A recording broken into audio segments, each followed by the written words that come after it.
the Teach Pitch podcast. We are very excited to be launching a series of interviews for Teach Pitch, a global community of tens of thousands of subscribers from over 205 countries who all have a desire to improve the state of education in this world. And for these interviews, we have selected a number of our subscribers who have achieved great things. And by great, I mean amazing. Think of former presidents, entrepreneurs, fashion designers, hospital builders, non-profit founders, authors, journalists, doctors, etc. And what all our guests have in common is that despite their great success, they've encountered many enormous challenges. So what were these challenges and how did they overcome them? That is what we are going to be talking about here. My name is Aldo and I'm massively looking forward and very grateful you can join us in this journey. So sit back, relax, and download the podcast here. First thing is my son, he's 10, and I love him really much. And I don't want him to learn for jobs that will not be here in 10 years from now. And when I talk to these schools, I did a lot of talks the last 5-6 years for schools in Europe. I see frustration. I see teachers who really want to change, but they don't know where to start. And I see a lot of passion to get it going to the next level. A very happy Thursday, everyone. Thursday, February 10th. And we are very proud to bring you yet another episode, and more particular, episode 33. And for this episode, I have interviewed a futurist. And I must say, that sounds as exciting as it is. When I started this interview, I was a little bit skeptical, because if you go out there and call yourself a futurist or a trend watcher, then there is something kind of oracly about you. There is a certain sentiment with you that says, I have an idea on how the future will evolve. I know what tomorrow will bring. I know if it's going to be blue or yellow or gray. And here are my ideas about that. And I think that's fair. I think you can say whatever you want to say. But if you go out there and kind of give your take on the world and talk about that, then I also think that comes with some responsibility. And I was very happy that I could speak to my next guest about that, about the things that he has seen, because he's been doing it for quite a while. His name is Richard van Hooijdonk, and he's a futurist from the Netherlands. He's guests on many TV shows. And it was very nice to kind of talk to him about the things that he saw, but also the things that in his career as a futurist, he basically hadn't seen correctly. And I thought that was very interesting to talk about both ends.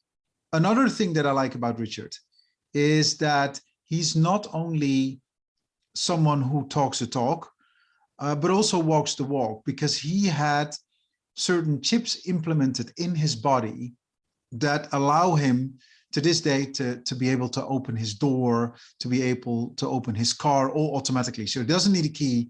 He does it with a chip, which he has implemented in his hand.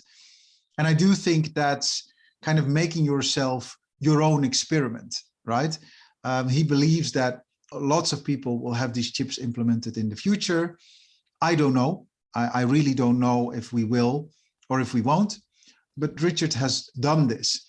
And that gives him some additional credits in my book.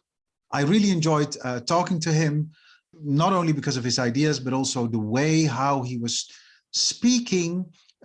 He's very hyperactive. He has loads of ideas and changes trains of thought very easily. So it was very nice to kind of just have this storm of a conversation with him. So I sincerely hope you will enjoy it. A little update on the running. So in the previous episode, I said I'm, preparing for the half marathon of Inverness. I did some runs, but not as many runs as I would have liked. So I did a couple of 5Ks and need to be more strict. So need to do a little bit more to get myself in shape. Whenever I do the run, I feel amazing. I feel, ready for battle. So would like to very much advise you to get out there as well, get active, because it helps you every step of the way. You have a clear mind and you are at your sharpest physically as well as mentally. Enough preaching. I hope you will have a great Thursday and great rest of week, and that you will enjoy this next episode of the Teach Pitch podcast.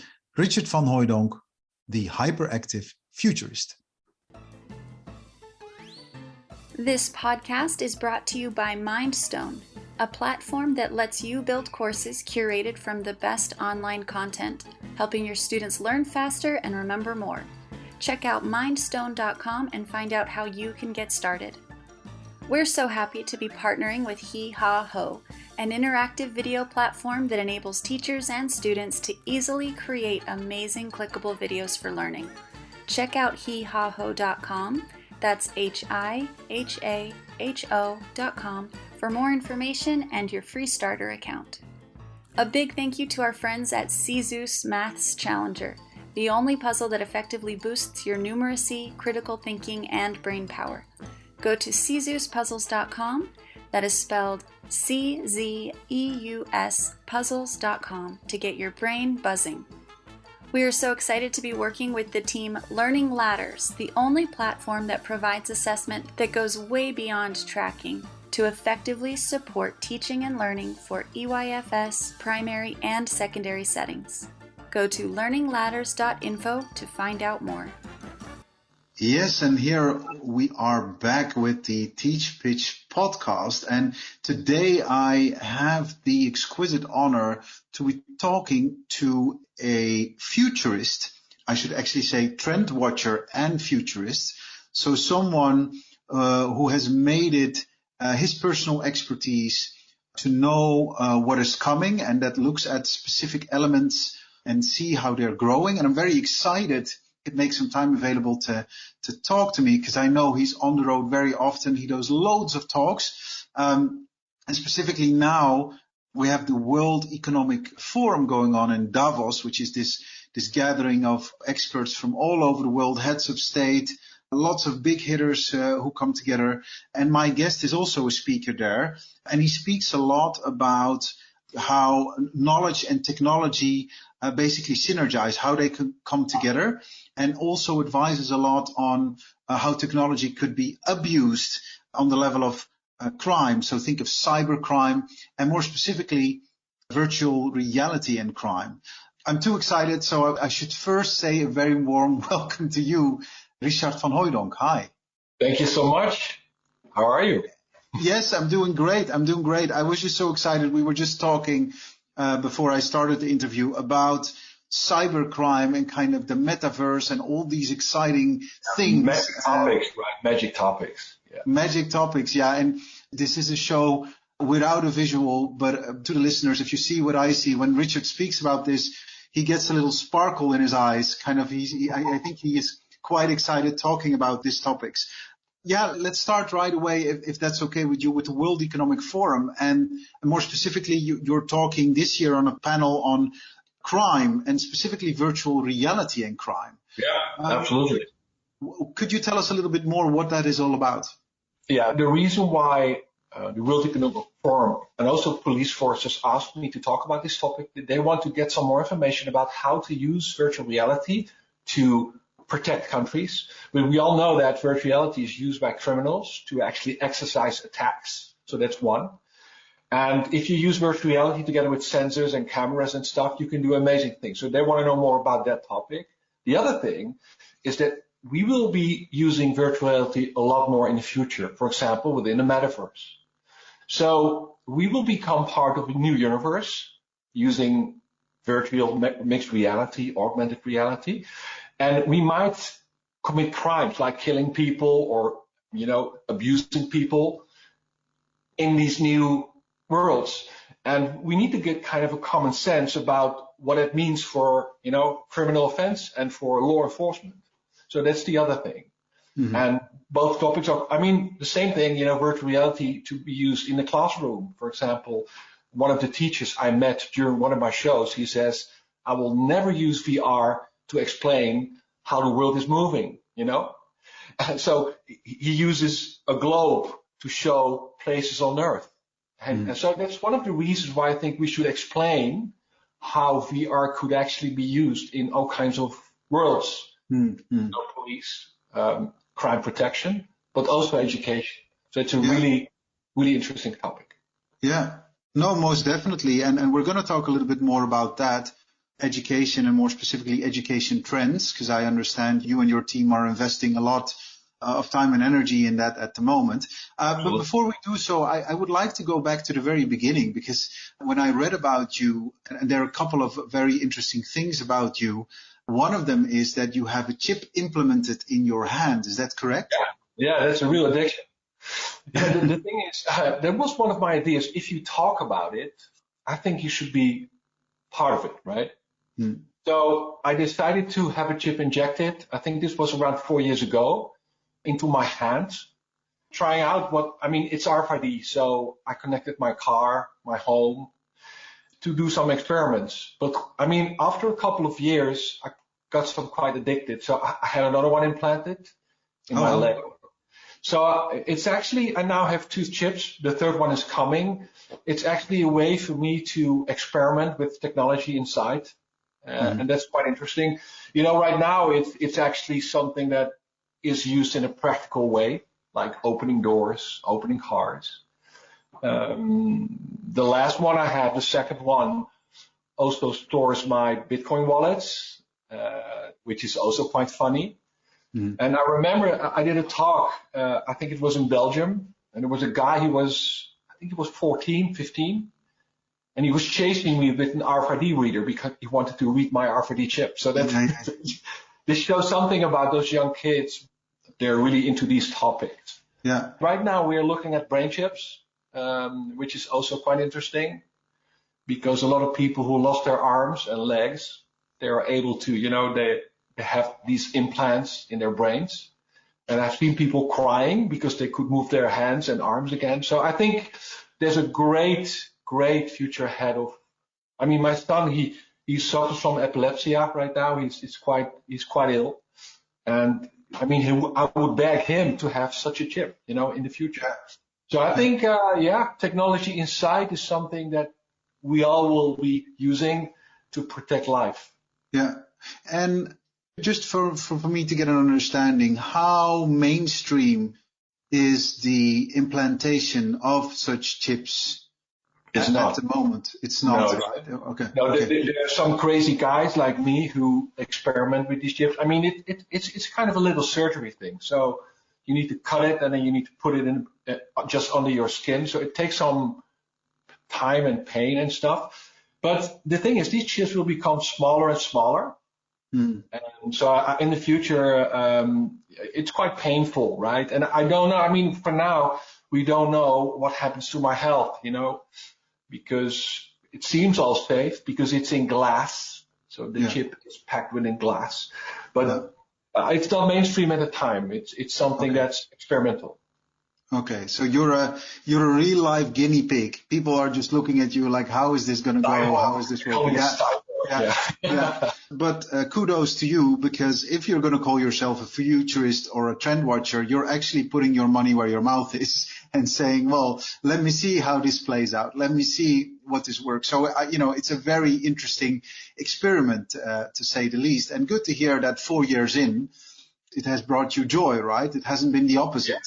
But it's also part of the bigger story. If you want to tell a story about the future of healthcare, it's important to live that future. If you want to tell stories about, if you're inspired about the future of agriculture, for example, or another topic, also as a teacher, if you're inspired about mathematics, right, live the future of mathematics, right? Yeah. So I think it's something that should be incorporated in everything you do. Yeah, very good advice. What got you all started into this? Like, how does one decide I'm going to be a trend watcher, or I'm going to become a futurist? How did that go for you? Yeah, when you can do anything in life, the only way out is to become a trend watcher. Now, in the end, I did some stuff in the past, right? I joined boards of insurance companies and banks and stuff. I had advertising agencies, commercial companies, founded them, sold them.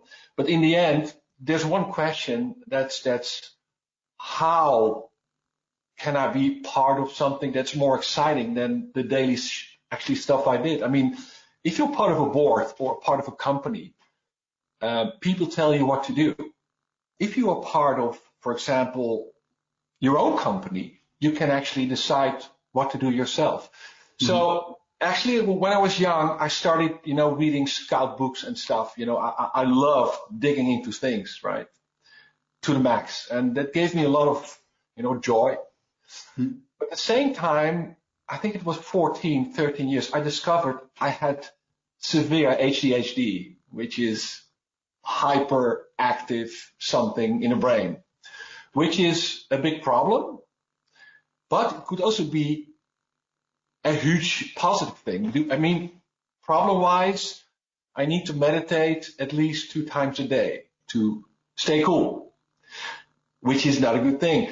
When we have an interview, it's really hard for me to say nothing, right? Because I have so many ideas, and that's something that happens into the brain. I can't do anything about it. It's just ADHD. Positive thing is that if you use it the right way, you're able to think faster, dig into stuff more often. So I decided to do something different because my brain was too active.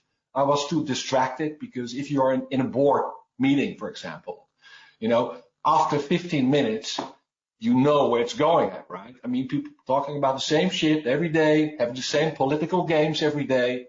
If you see the whole concept of boards and companies, you get distracted pretty fast. So I decided to think about something bigger. I did political studies, and then we had the rise of social media coming. I think I was 16, 18, 20 coming, and then I built the first model of social media, marketing 3.0 models, all kinds of innovational things that were new. And that's actually what I liked to do. But in the end, there's a point that you want to be part of something bigger than, social media and making money for companies. And then when you dig into the future, it's so big. I mean, if you look around within industries, it's amazing what's happening out there. And at the time, I also saw that companies, they were not able to pick up the fast pace of change. People were hardly able to speed up because they're not made for change. People are not made for change. People are made to do the same stuff every day and again and again and again. And when you see that pattern of doing the same things every day, there's something starts in me kind of like distraction.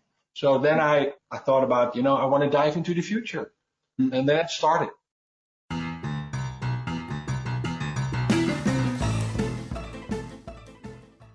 I'm just curious because you described yourself as a young boy being hyperactive, kind of dealing with all those things.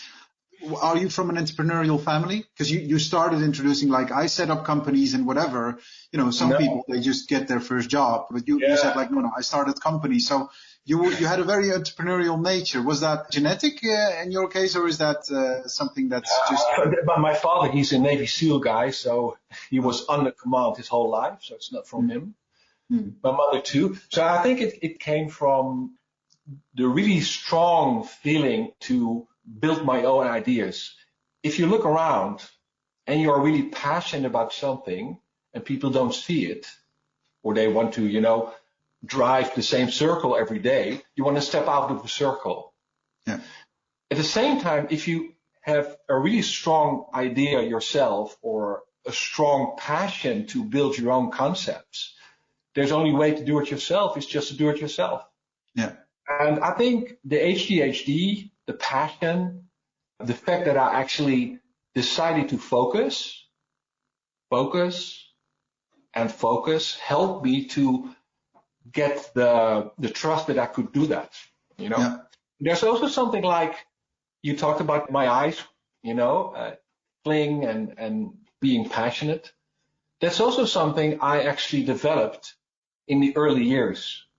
So because I had a teacher, Mr. Leo, and every Friday and Monday, he talked about really exciting stuff. And we all hated mathematics and language and stuff. But his stories gave us so much power and so much energy. So I think that's also a story about education. We need more passionate people, but you can only be passionate if someone inspires you to become passionate. Yeah. Yeah. So I think it was already done when 10, 15 years. This is where it started. Yeah. Then, yeah, I took my direction. Yeah. Who is your example? Because there are other futurists out there or trend watchers. Do you have one that you say, okay, what this lady or this gentleman or this person says, that's really... Peter Diamandis, he's from the Singularity University in the US. He has a certain flair and showtime, but again, same time, really serious message. That's a guy I really like. But there are many scientists globally, that are brilliant people, but they don't have the passion to talk about it. Actually, my job has two ways. The first part is analytical. The first thing, you need to be passionate and interested in everything around you. That's one, If you're not really curious, forget about it. Second thing is that you need to be able to analyze really deeply and ask yourself, what is happening here? And again, try to see all kinds of angles. That's the second thing. The third thing you need to have is you need to be able to explain things. I call these people explainers, right? So being able to tell a story in a way people like to hear it. So that means, there are a lot of brilliant scientists who are more brilliant than I am in understanding things, but they're not able to tell the story, right? So we need more explainers because the world is changing really fast, and we need people who are able to tell the stories in a way big crowds are able to understand and to pick up and to take action. Yeah. And I think those three qualities I was able to develop the last couple of years, the last 20, 25 years. But the thing is, if you get older, you're getting better in just a few things. In the beginning, you say, I can do everything, right? I'm the king. And then when you get older, you actually see that you're actually not good at the most things, but there are a few things you're good at. So you're specialized, focusing. And that's what I did. So I finally had a lot of companies, and I actually went deeper and more focused to actually the stuff I'm doing now, speaking and bringing the future to people. Every week I had calls of headhunter people who asked me to come into their boards and stuff. But just feel in your heart what feels good. Yeah. If it really feels good to shout out the topics you love, if your heart burns from, telling stories or doing research, follow your heart. I think that's what I learned from the past. Yeah. Don't listen too much to other people. Just follow your passion, right? That's the most important thing. Thank you so much for sharing that. Now let's look at futurism in and of itself. You just mentioned, you get loads of invites to talk to people. You mentioned Interpol earlier before we started recording. When these people invite you, what do you think is their expectation in having a conversation with you? Because, just to be clear, you're of course not a fortune teller, right? You're not looking into a glass bowl and basically say, oh, here's what's going to happen.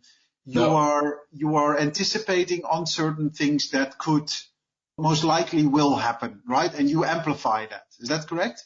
Yeah. The one thing we do, we actually check what's going on. Maybe I can give you a good example. We know that virtual reality is running for the last 10 years, but right now we see traction.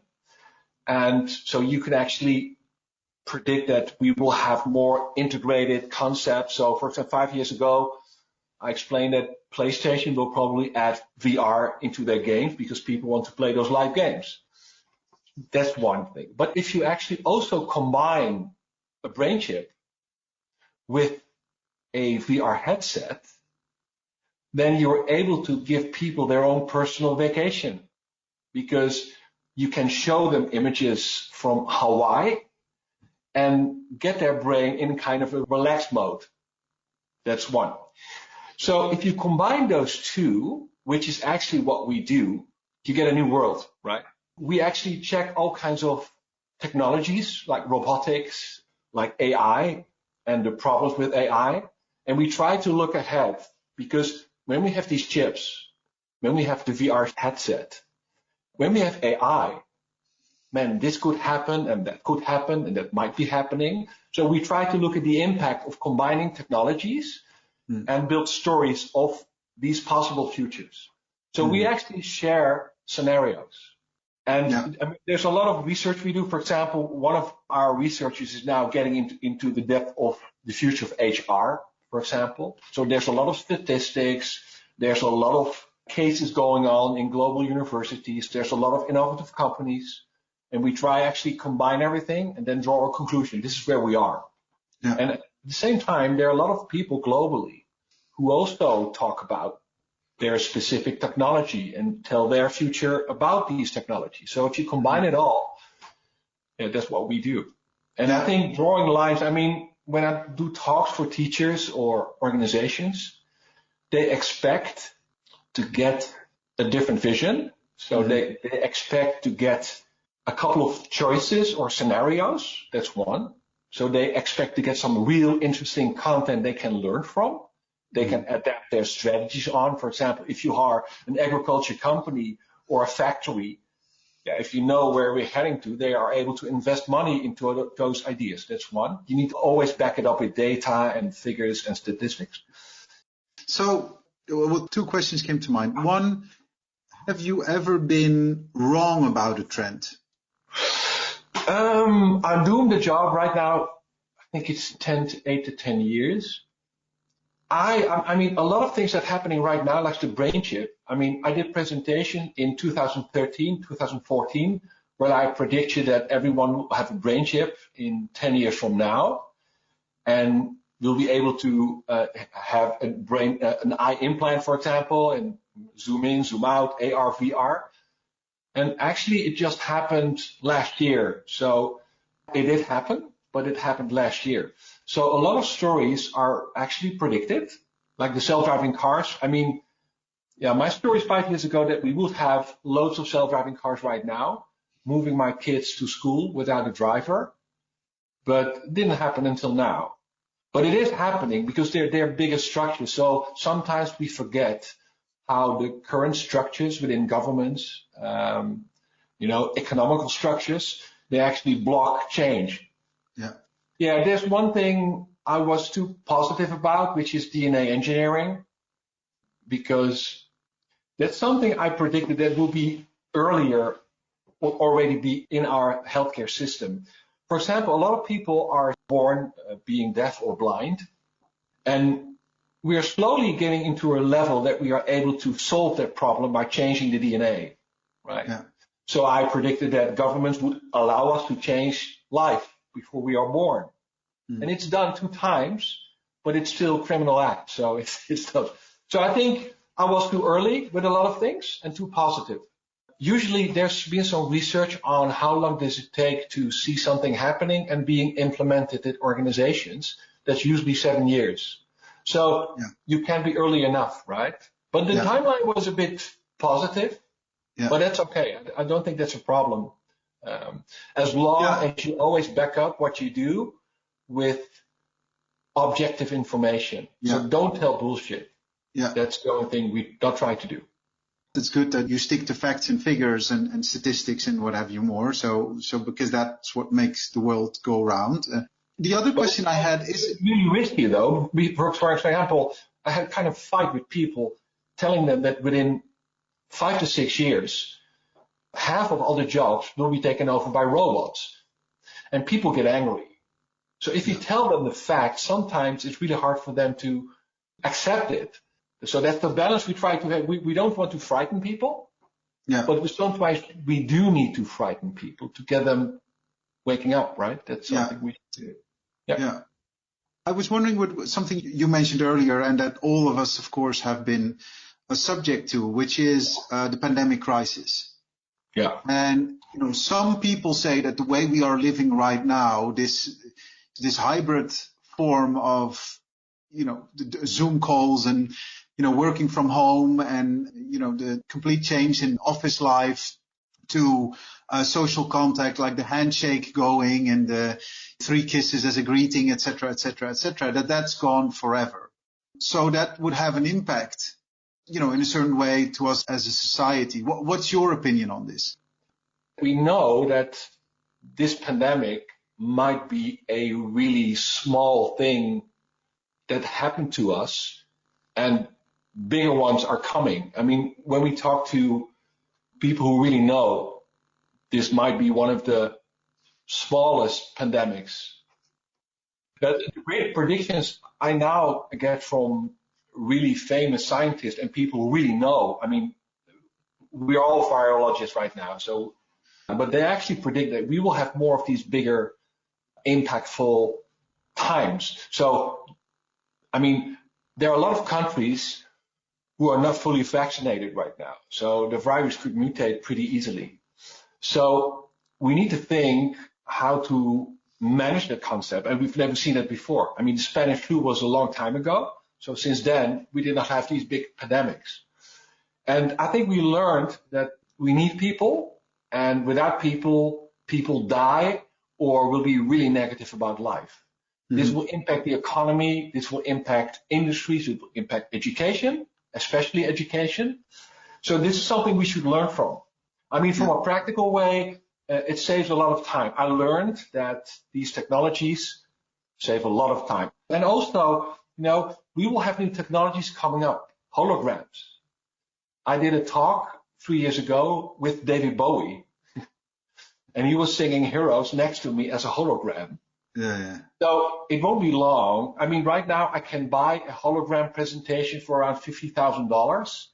So it's quite expensive, but in a couple of years, you can all see me if you want as a hologram just in front of your desk.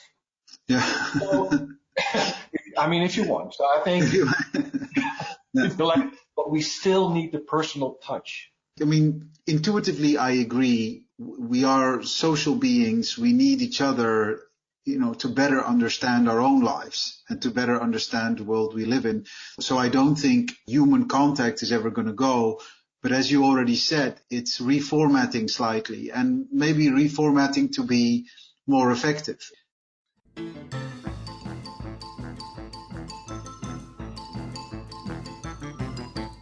And the best way to change society is to have big disasters, or within companies to get them bankrupt. So if people can do anything, they're radically changed. And that's also what we should avoid. But it's a reality. People will only change if it's really necessary. And for example, if you talk about meeting people, I'm reminded of the discussion I had about my son. He's now 10, and he was constantly iPadding, and people were complaining about him doing that. And then there was two outcomes. The first outcome was that kids who play with their iPads are really effective, doing these new jobs. At the same time, we need his brains to think about the future. And in order to use his brains, he needs rest, he needs relaxations. Because if you rest, if you're relaxing, if you play with other kids, you learn from them, you get excited, you get relaxed. And then we have these new brain channels developing in these children that give them the new energy and the new knowledge. So we need both, right? We need digital. We need it. Without digital, we will never survive. But we also need the brains and the children and nature and playing and fooling around. Let's go to your passion for education now. You're investing a lot in better understanding education. Why is that important to you? First thing is my son, he's 10, and I love him really much. And I don't want him to learn for jobs that will not be here in 10 years from now. And when I talk to these schools, I did a lot of talks the last 5-6 years for schools in Europe. I see frustration. I see teachers who really want to change, but they don't have the knowledge. They don't know where to start.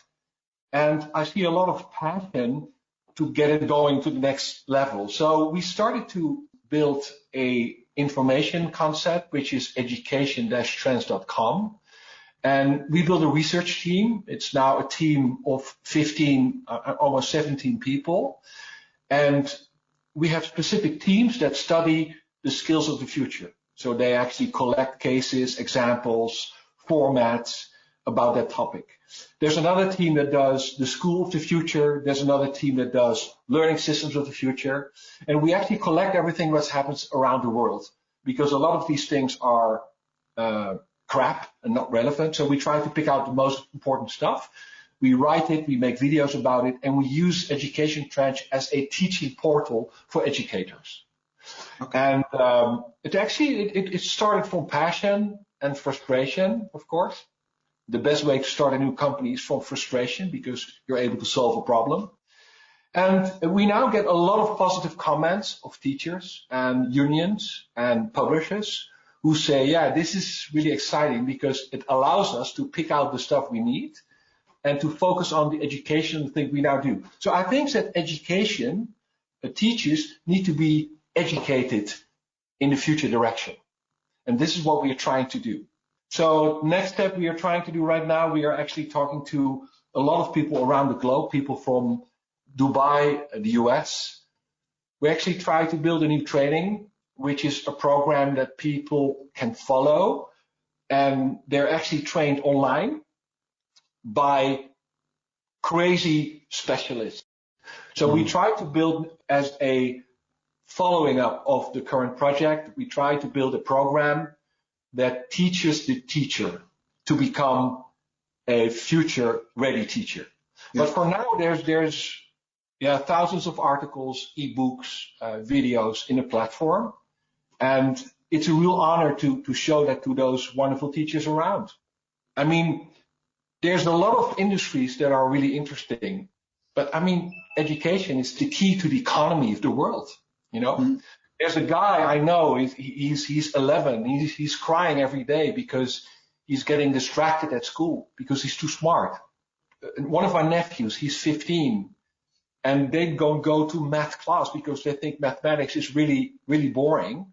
Mm. But they passed their exams because they were watching mathematics classes at YouTube. Mm. So I want to show the new ways of education. I think that's really interesting because children are really future oriented. So I think it's really nice. Yeah.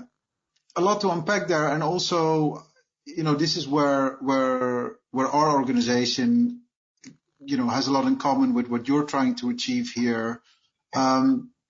One of the things that we see, because we basically have the same approach, I think, with the exception that we have more of a peer-to-peer approach, meaning that we show on TeachPitch tutorials whereby teachers share their experience in using specific technologies, and that review leads to whether it was a positive or a negative experience. But it's all, you know, the personal opinion of that specific teacher who's passionate in talking about the technology that proves whether it will have traction. And so that's crucial. And that also brings me to a challenge that we have seen often, is that the applicability of technology is a lot further away than where people would like it to be. You know, just going back to our conversation earlier on, you basically said, like, you know, I'm right with my predictions, but maybe not so much with the timeline.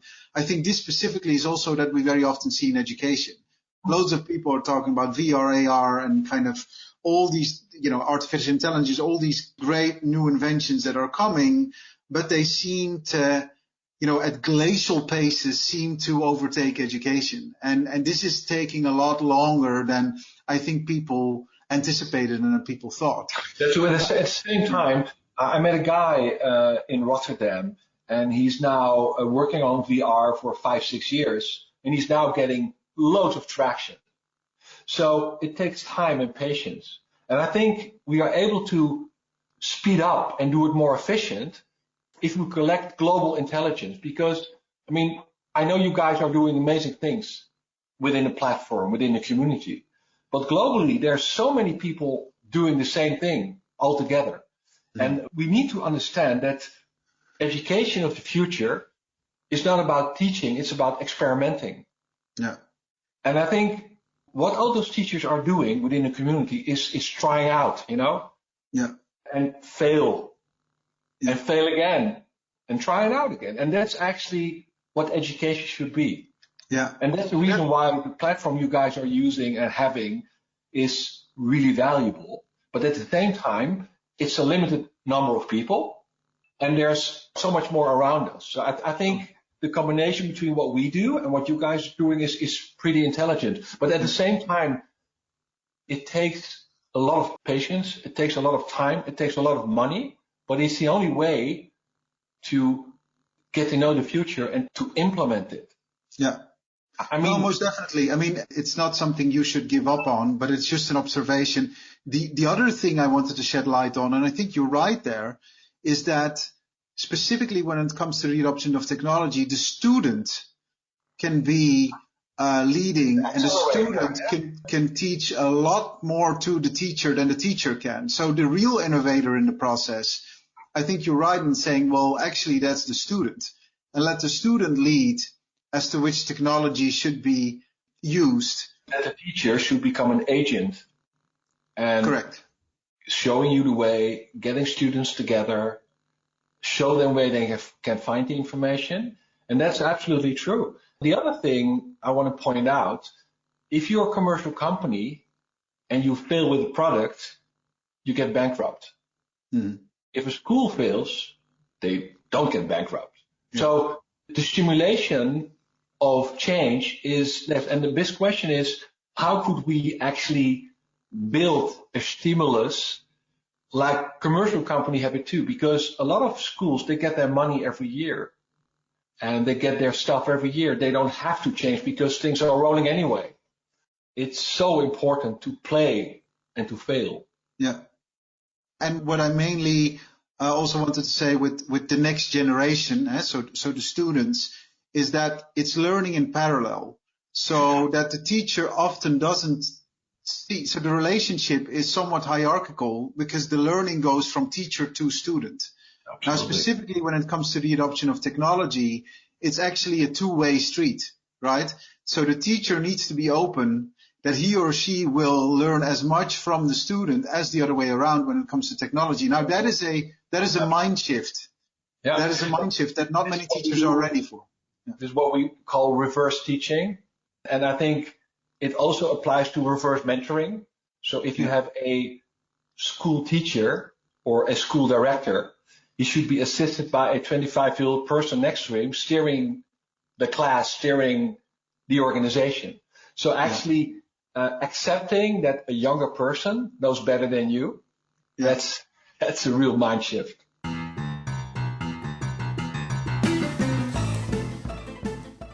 A lot of those teachers, I remember a discussion I had with a really young female. She was 32 and she was director of school. And then a 51-year-old teacher, they had a conversation.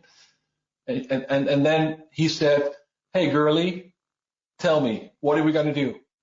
Oh. So he did not actually accept the young person in serious leadership. And I think that's something that should change too, because the older guys should learn from the younger people, right?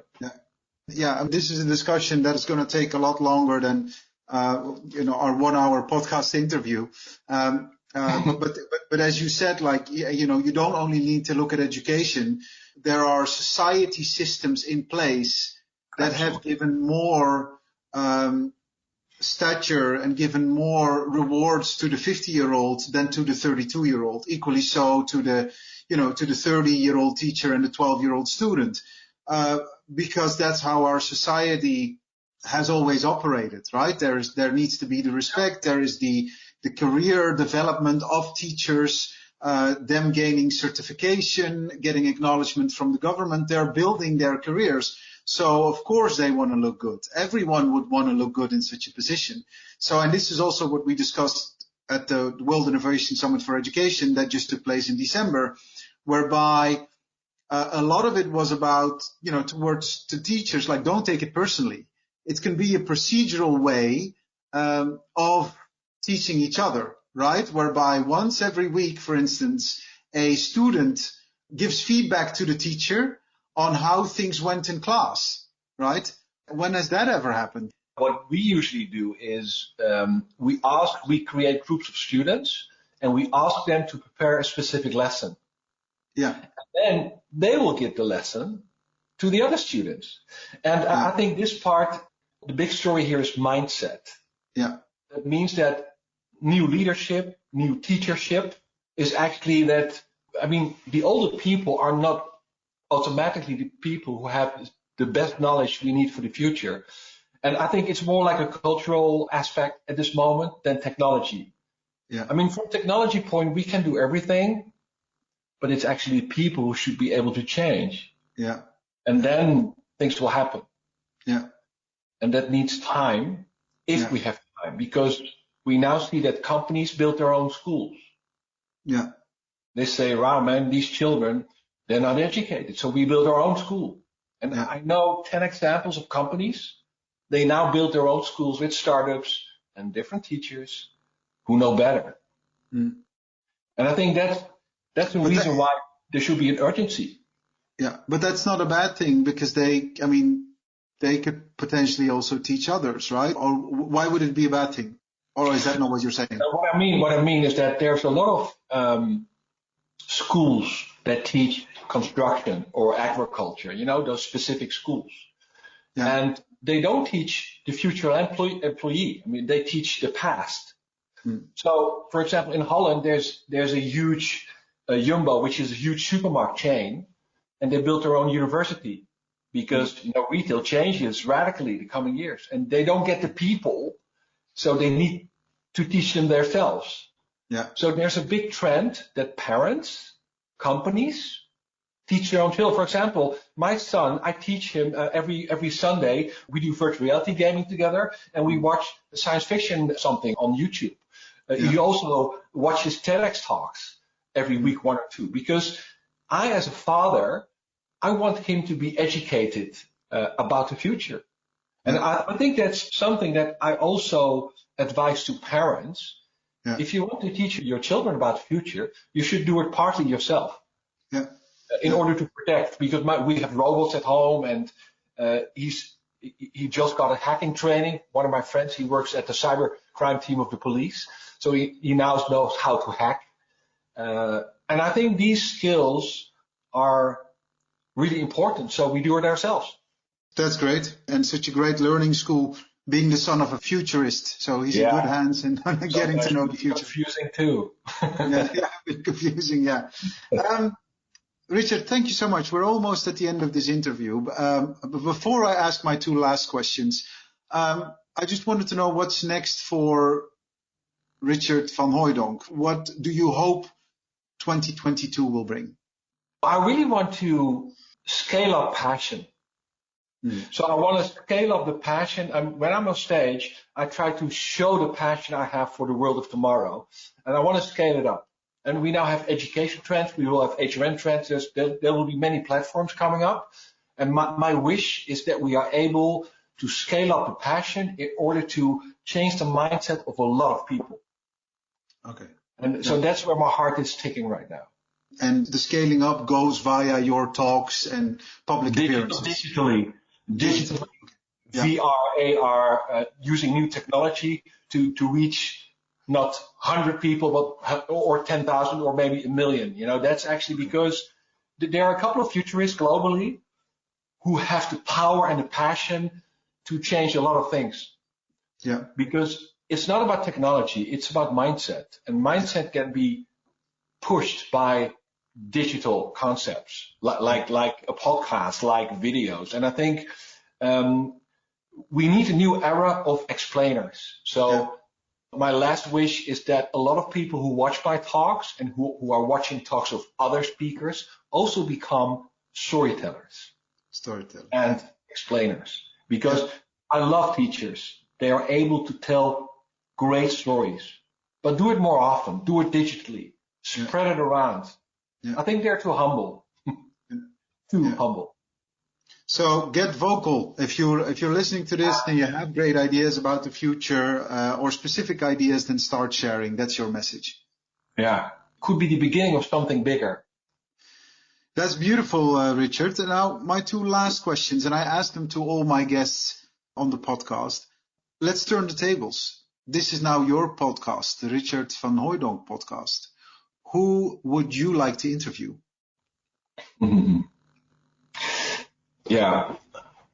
I want to talk to a really passionate, powerful, but really frustrating teacher who has so many ideas, but is not able to get them into practice. Because I think there's a lot of those wonderful people. So this is what I want to do. So next interview will be with someone who has so many ideas and concepts around, maybe proven concepts, but has so many questions and ideas about exploring these concepts. So that's what I want to talk to. Second person I want to talk to is Putin, but my Russian is not really good. Oh, so, okay. So If you're listening, either Putin or a teacher with many great ideas, but slightly frustrated that you cannot put them into practice, then give us a call, because we might want to interview you.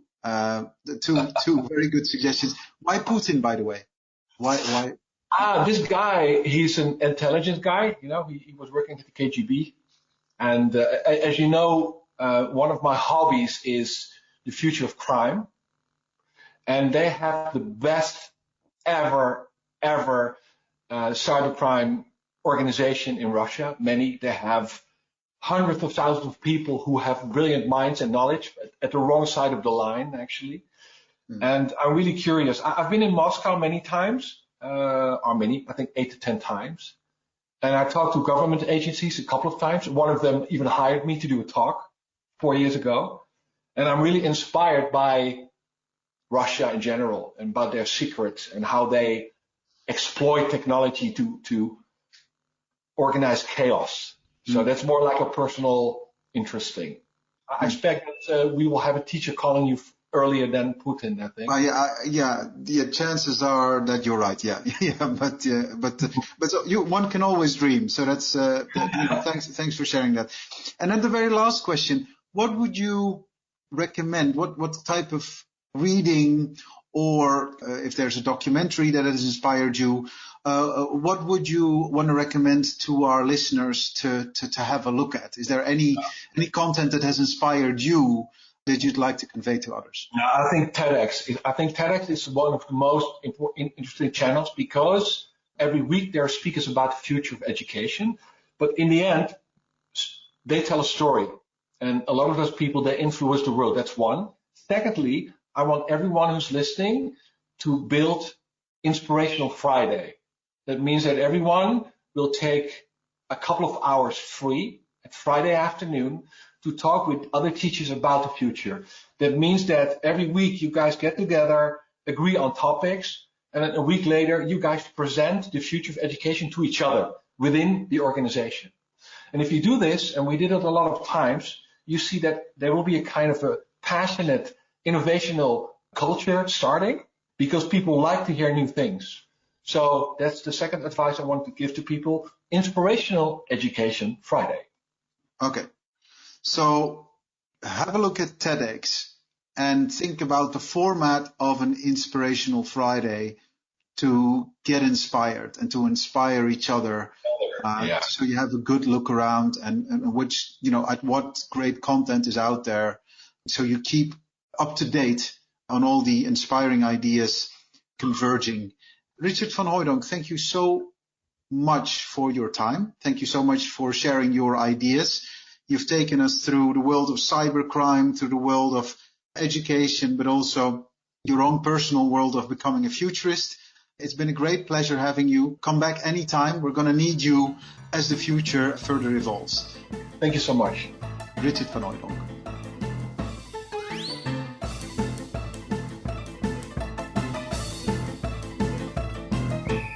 If you liked this episode of the Teach Pitch podcast, then it would mean the absolute world if you could share it with your friends and or give it a short review on your preferred podcast platform.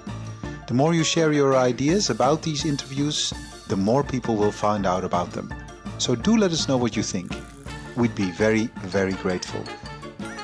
Special thanks to Kevin MacLeod for our beautiful theme music, Le Grand Chase. This podcast was produced and edited by Natalie Piles. Project coordination by Inva Cheney.